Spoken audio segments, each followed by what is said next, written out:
Come on, everybody. Let's go. Get ready for a summertime adventure from another Sommer-Time Story. This is the story of Dare to Dream, written and told by award-winning author Carl Sommer.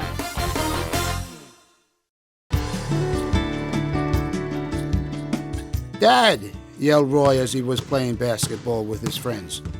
"Where are you going?" "I'm visiting my brother Alvin." As Roy walked to his beautiful house, he wondered, how come Uncle Alvin is in prison? My dad is a very successful doctor, and Jesse, my dad's best friend, is an award-winning architectural engineer. As soon as Dad got home, Roy gave him a big hug and asked, "What was it like when you were growing up?" Dad, whose name is Nelson, said, "Let's sit on the couch and I'll tell you my story." What is Roy doing here? Yes, Juliet? He's asking his dad about his childhood. Yes, very good. He's asking for advice. He wants to know, why is my uncle in jail? You're a successful doctor, and your best friend is an engineer. Why? So he's asking questions, and you learn to do that. Seek advice. Listen to your parents. Ask them about their background. Learn from it. "Daddy, Mom, what happened?" And learn to look for information. And that's what I write these here books, and I've written also technical books. And how do I get the information from? I look for advice. I'm constantly asking people for opinion, or go on the internet. I interview people. Make it a habit to seek for advice. And one of the good places to ask for advice, ask your grandpa and grandma too about their life. You can learn a lot of things from them. Dad's story. My brother Alvin and my best friend Jesse lived in the poorest part of town where there were lots of drugs and gangs. My dad died when I was 4 years old. Mom, Grandpa, and Grandma had often warned us not to use drugs or join a gang. But one day a gang leader said to me, "Nelson, we want you to join us." Fear gripped me, but I wanted to do what I knew was right. So I whispered, "I don't know." The leader looked me in the eye and warned, "Nelson, you better join us if you want to be protected." "And what about you?" asked the leader as he jabbed Alvin with his finger. "I think it's a great idea."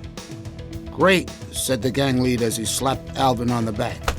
Then he poked Jesse and asked, "What about you?" Jesse just stood there. "Make up your mind," snapped the leader. "I'll be back to ask you again." Notice there's a gang over here, all right, where Nelson is living. Now, not all places have it, but a lot of places do. And the gang leader wants people to join him. And he's asking them, if you don't join, what will happen? Noah? So they can be protected. Here they had peer pressure to join the gang to be protected. And that's one of the big strong points of a gang. We're going to protect one another, and two of them, they wonder what they should do, but once, "Oh yeah, I'll join." And we're going to see what happens at the end to the one who joined, and the two, we'll see what they will do. I loved it when Grandpa and Grandma came to visit us. On one visit, Grandpa took my brother Alvin, Jesse, and me to go fishing. Grandpa always tried to teach us valuable lessons.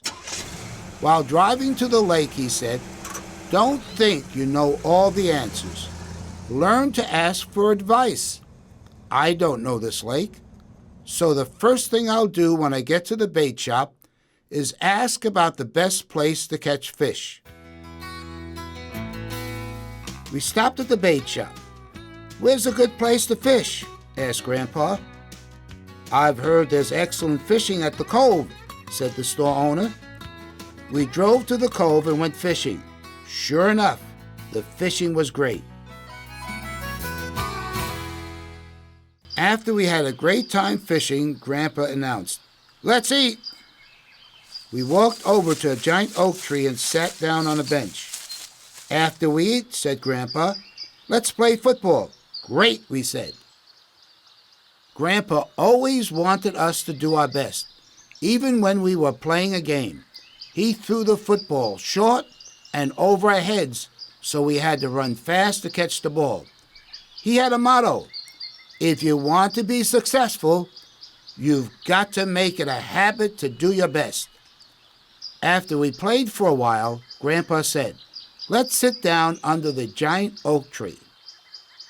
What is Grandpa telling those boys? Jocelyn? He's telling them to seek advice. Yes, to seek advice. Says, I don't know the best place to fish, but I'm going to ask them.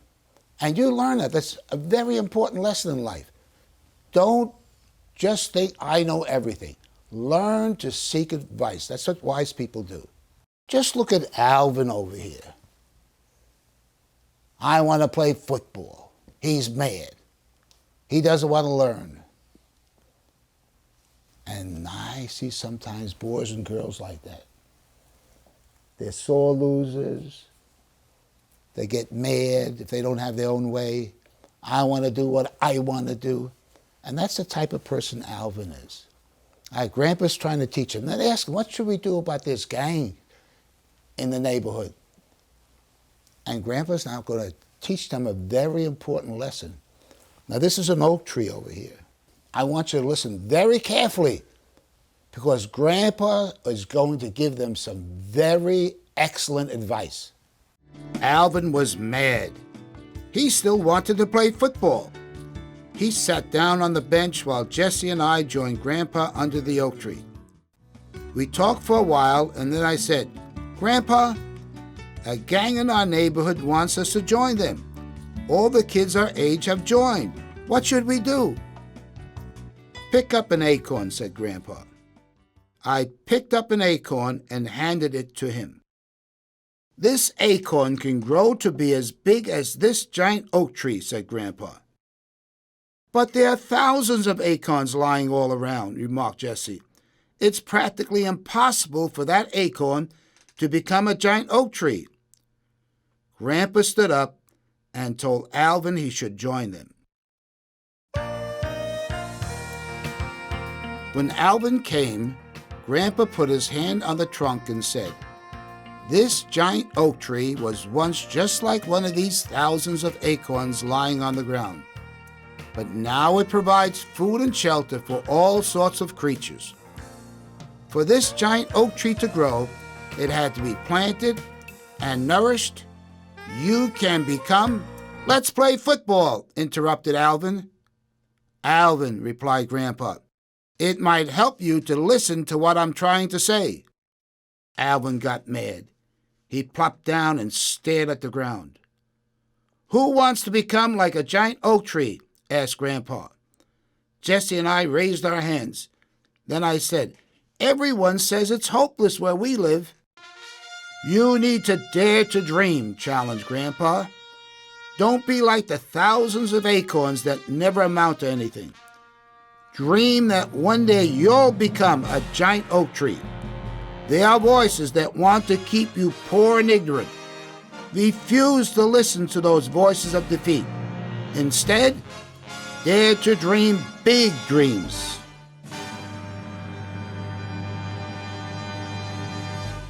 What was Grandpa's advice here? Yes, Mercy? To dream big. To dream big, to dare to dream. Don't listen to those voices that want to keep you down. Dream. Make something out of yourself. You're young. But it's so hopeless where we live. No.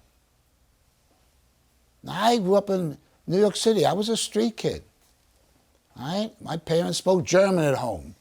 I never went to the library as a boy. And my English was not good, but at 19 then, when all of a sudden something happened where I wanted to learn, I made a dictionary, and then I read a lot. Then I went to college, all right? And then I became a high school teacher. I had to go back to college again at age 40 to become a high school teacher in New York City, all right? And so I'm constantly learning, but don't sit over there and say, oh, well, it's hopeless where I am. Just look where everybody is. No! Make something out of yourself. Dare to dream, and that's what Grandpa's telling them to do. I don't see how that could happen where we live, I muttered. I don't either, replied Jesse, shaking his head. Nelson, said Grandpa, your mom wants to plant a tree in the backyard. Why don't all of you plant this acorn? Take care of it and see what happens. We'll do it, said Jesse and I. When we got home, Grandpa, Jesse, and I planted the acorn, but Alvin was not interested. We put a small metal can around the tree to protect it. After school on Monday, announced Grandpa, Grandma and I want to take all of you for a car ride. Where are we going? I asked. You'll see, said Grandpa. After school, Jesse and I jumped into the car, but Alvin made a big fuss. He didn't want to go. We want you to go, insisted Grandpa. We want to show you what happens to those who have lost their dreams. Alvin went along, but he pouted for the entire trip. Grandma pointed to people sitting on the sidewalk and groaned. See those poor people? They were once just like you. How did some of these addicts get started? What did Grandpa say? Deshaun? That they listened to their friends and not to their parents and became drug addicts. Yes. They didn't listen to their parents. Then they start taking drugs. And remember, also our Grandpa said, they start, first of all, smoking cigarettes. Now, that's a very unhealthy habit. It's even on the package. It can lead to lung cancer. It's dangerous. But some boys and girls just don't listen because everybody else does. They're going to do it. But don't you do that. All right? That's a two-letter word. What is it? No! Yes. But these boys here hanging around here, some are hooked on alcohol, some on drugs and just doing things, and the future will be devastated for them. Because a lot of times what happens with drug addicts, that's all they want is drugs. And some end up stealing, and then they end up in jail and all that so many bad things happen. And it all starts because they didn't listen when they were young, and they didn't listen to their parents, because probably all parents tell them not to take drugs. So you be smart. You learn that two-letter word, saying when somebody wants you to do something wrong, it is out loud. No, you're not going to get me doing that. They started out with wrong friends. They thought they were having lots of fun, going to parties and getting drunk. Now as addicts, their lives are destroyed. We drove a few blocks. See those hooked on drugs? Said Grandpa.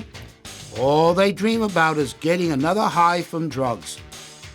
They probably started smoking cigarettes, and then friends encouraged them to try something stronger. They listened, and after trying all sorts of drugs, they're hooked and ruined. Next, we went to a hospital to visit Sam, a nephew of Grandpa and Grandma's. When we saw how sick he looked, we all felt sorry for him, even Alvin. After Grandma introduced us, she said, Sam, tell us what happened. The nurse removed Sam's mask. He coughed and whispered. When I was a kid, I joined a gang for protection. All we wanted to do was have lots of fun and fight. We didn't care what happened to us. If it was fun, we did it, whether it was drugs, alcohol, or women. Lots of people warned me, but I listened to my friend. Now I have this incurable disease because of my careless living. Then Sam pointed his finger at us. Whatever you do, pick good friends. And don't do anything that will harm your body. I wish I'd listened to my parents. Thanks, replied Grandpa and Grandma. We waved goodbye and left. What was the last advice that Sam gave to these boys here? Emma? Oh, how I wish I had listened to my parents. Yes. Oh, how I wish I had listened to my parents. But it's too late. He's dying now. Oh, he went with drugs and women and all that kind of stuff. And, and he just followed his friends, whatever his friends did, he did. He chose the easy way, follow the crowd. It's like a dead fish. A dead fish will always go downstream. A live fish will swim against the current. All right? And his parents warned him.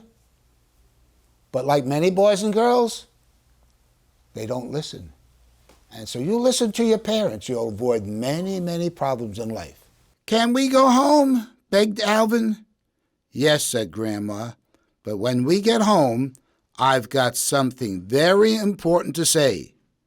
"I want to go outside and play with my friends," said Alvin. "We want you to stay," said Grandpa.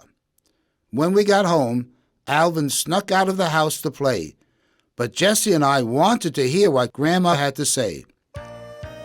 When we sat down, Grandpa looked us in the eyes and warned, "Nelson, Jessie, beware of dream destroyers.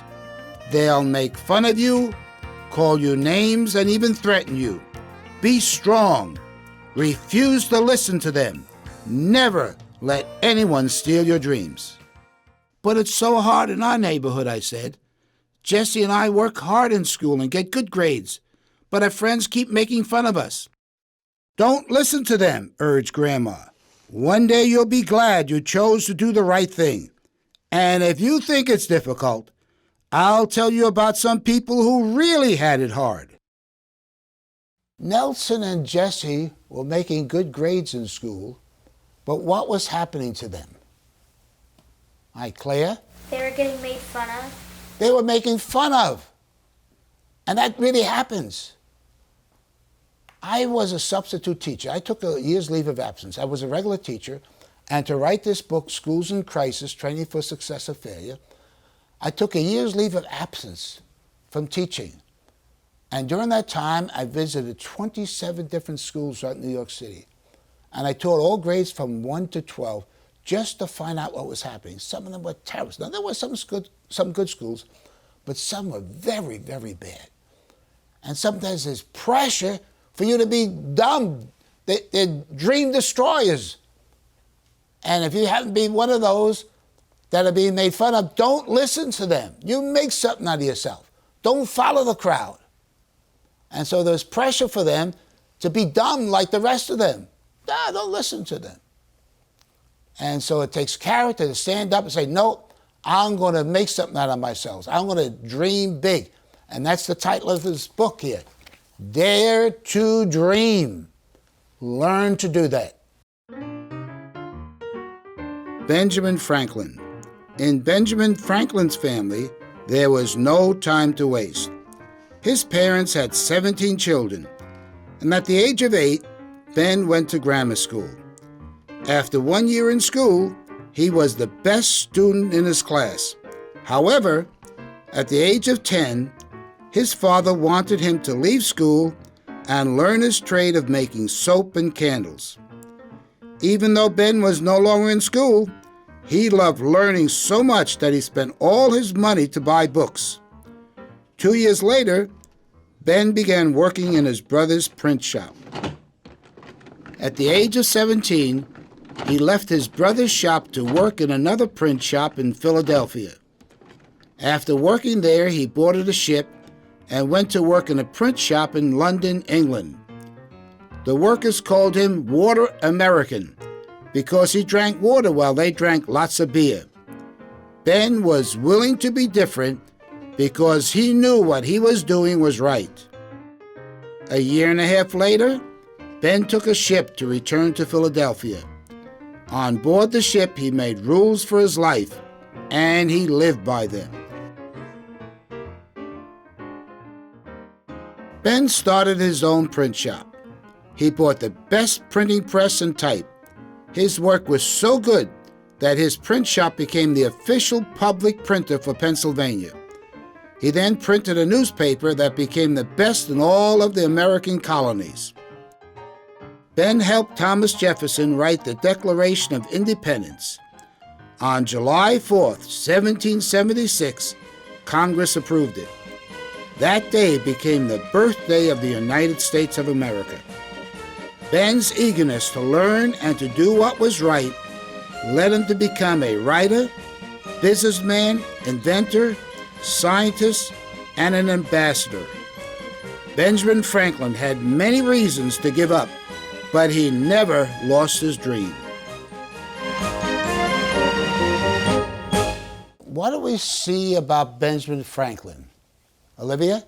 He had a strong desire of learning and he always wanted to do his best. Yes. He had a strong desire to do his best and to learn.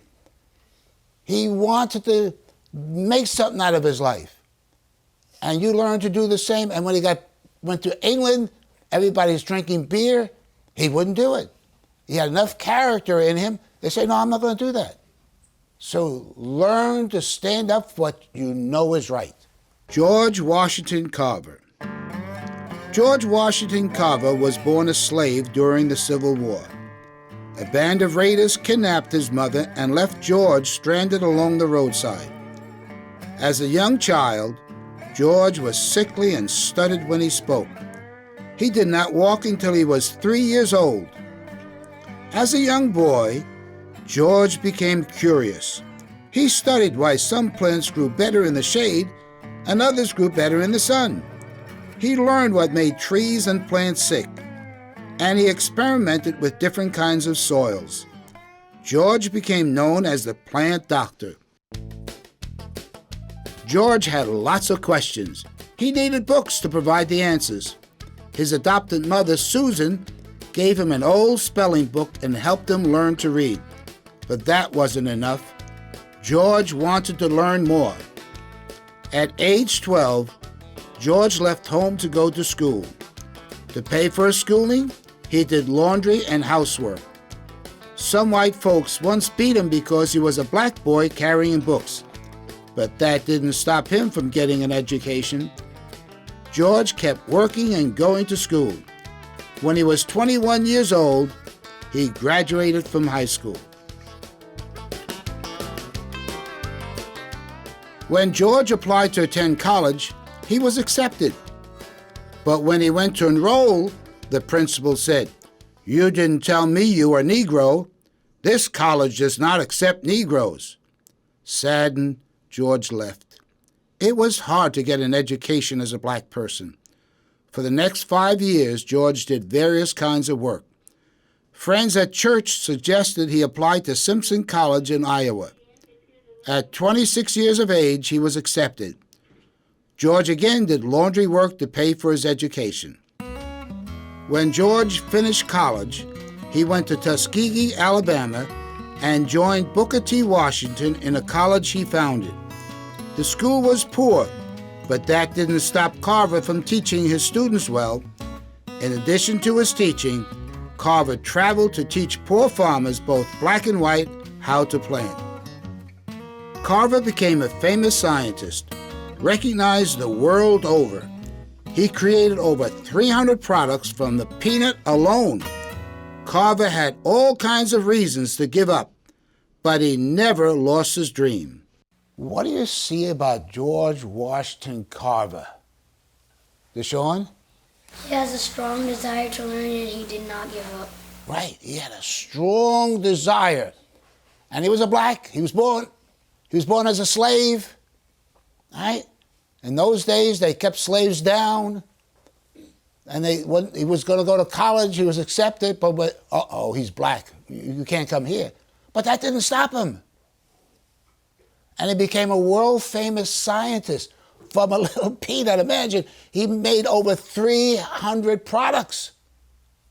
And he became world-famous because he never gave up his dream. He had a strong desire. So you're young. So have a desire to learn and make something out of yourself. Helen Keller. At the age of 1, Helen Keller became sick with scarlet fever. Although she became better, the scarlet fever left her blind and deaf. Her parents tried to help her see and hear, but nothing helped. Helen became angry and refused to behave. Helen's parents invited Annie Sullivan to become a private tutor for their daughter. The first time Annie saw Helen, she was shocked. Helen's hair had not been combed for weeks. She was filthy. Her shoes were untied, and anyone trying to tie them was kicked. The battle was on. Helen pinched, hit, and kicked to get what she wanted. But one thing Helen did not know, Annie was just as stubborn as she was. After applying much love and discipline, Annie taught Helen to obey. Even though Helen could not see, she learned words by using hand talk. Helen also wanted to learn how to speak. Even though this was harder than learning to lip read, with Annie's help she mastered the art of speaking. Helen then wanted to attend a regular college. She chose Radcliffe College, the best university for women in the United States. Helen passed the entrance exam to Radcliffe College when she was 19 years old. At the college, Helen learned to read and write French, Greek, German, and Latin. Helen graduated with honors. Helen Keller wrote 6 books and traveled around the world, speaking to promote the needs of the physically challenged. Under the most difficult circumstances, Helen Keller had every reason to give up, but she never lost her dream. What was the reason for Helen Keller's success? Miguel? She never gave up, but she had a lot of reasons to give up. Right. I want you to do something now, okay? Everybody, take your 2 fingers and put them in your ears. That means you can't hear. And close your eyes, all right? Close your eyes. And this is Helen Keller. She can't see and she can't hear. And this happened to her when she was a little girl. Now imagine living the rest of your life that way, not being able to see or hear. And she didn't know how to speak. And she learned how to speak English. Not only English, when she went to school, she learned foreign languages. And she wrote 6 books. What was in Helen Keller? It was a strong determination. I want to learn. Now, when she was a little child, she was very bad. She kicked, she screamed, "You can't touch me." But Anne Sullivan said, and just like some of your parents, "You're going to behave. You're going to listen to me." And she made that girl listen. And Helen Keller is forever grateful that that happened to her. Otherwise, she would be nothing. But she became world famous because of what she did.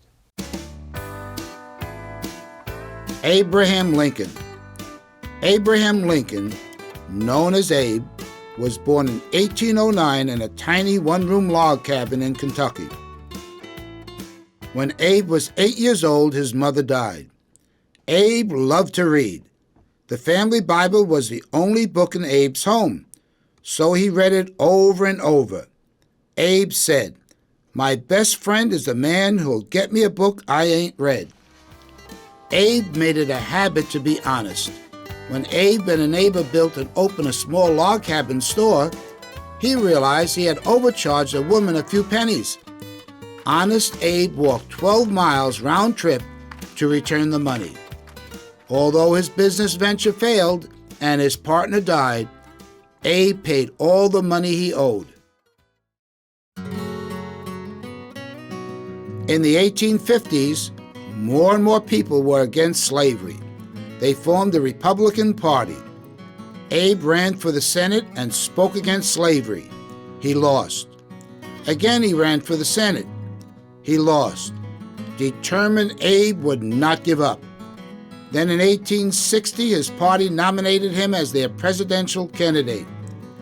Abe was the only candidate who spoke against slavery. This time he won. Several southern states tried to leave the Union. Abe wanted the states to stay together. Civil War broke out between the North and the South. Then in 1863, Abe signed the Emancipation Proclamation, which stated, "All persons held as slaves within said designated states shall be free." In 1865, the North won the war, and all slaves were set free. Abraham Lincoln was born into poverty and faced constant defeat. He lost 8 elections, failed twice in business, and suffered a nervous breakdown. He had every reason to give up, but he never lost his dream. He became one of America's greatest presidents.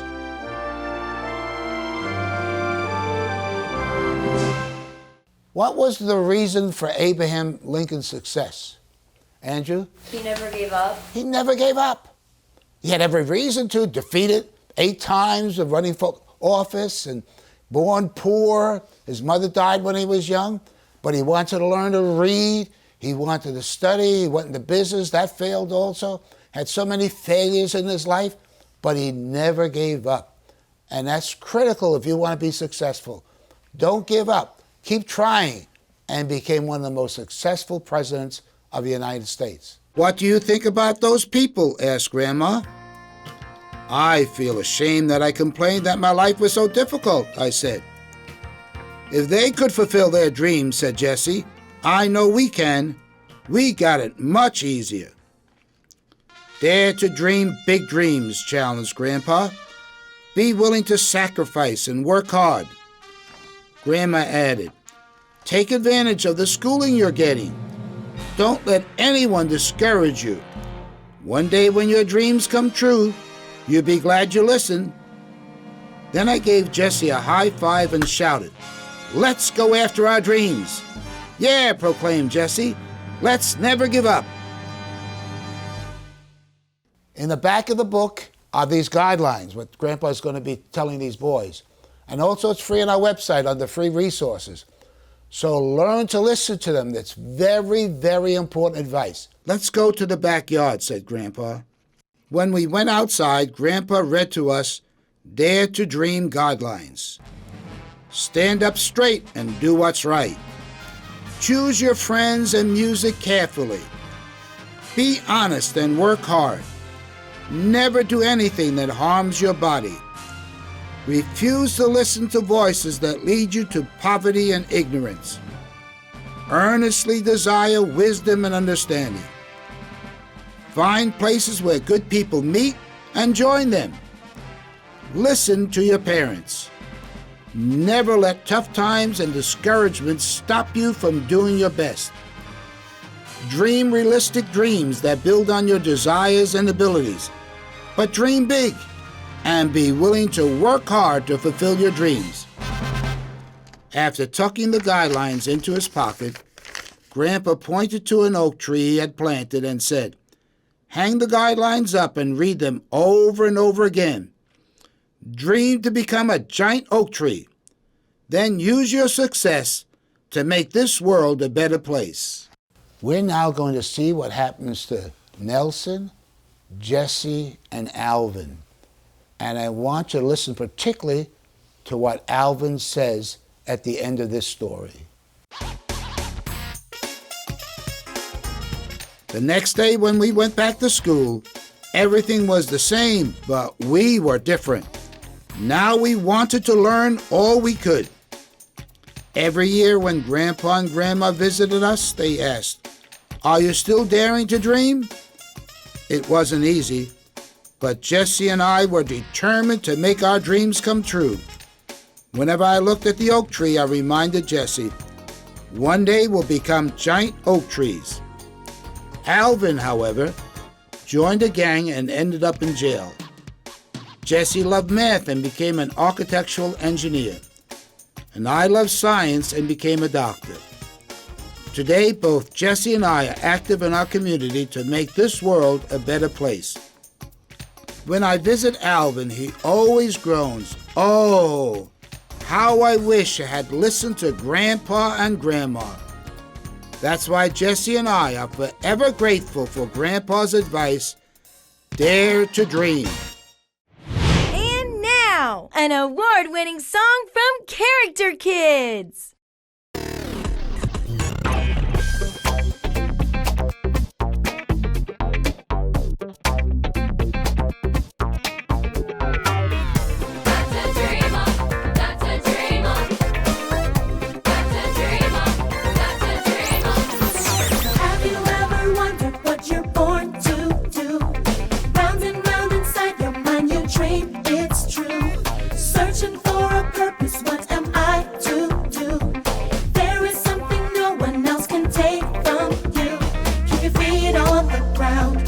Reach for the sky. You can dream on, you can fly. Got to dream on, got to dream on.